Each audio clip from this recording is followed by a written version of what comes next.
Gagawa na tayo ng original style na chicharon balat.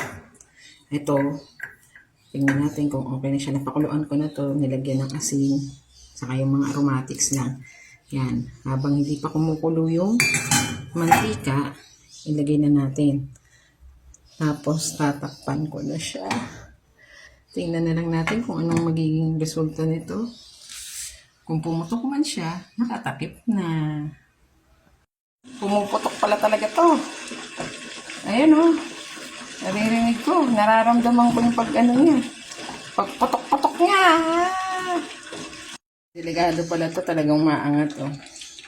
Kumukulo yung mantika. Ayan. Hindi ko masyado mabuksan kasi umaangat yung takip. Kaya kailangan diinan ko.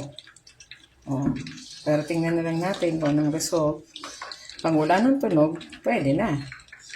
Natay ko na yung apoy. Hinihintay ko na lang tumigil yung pagkulo-kulo ng mantika kasi baka biglang tumalisik yan sa akin. Wala na kasing tunog. Hinihintay ko yung takay. Hindi siya kung kulo-kulo pa rin. Hindi pa pwede. Paano yung papaulit? Ito na. Ayan. After lumoy, ayan na. Di ba lumoy na rin siya? Yan, talaga super clear para maging ganyan kaloro yan. So, hahanguin ko na siya. Ayan na. Crunchy, crunchy. Chicharong balat, homemade. Tingnan na naman. Diba? Lumubo siya talaga.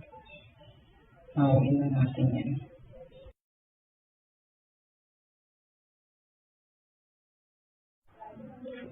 Pag nilagyan mo ng suka, tumutunog-tunog pa. Yan parang nagpa-crunch, putok-putok pa. Ayan.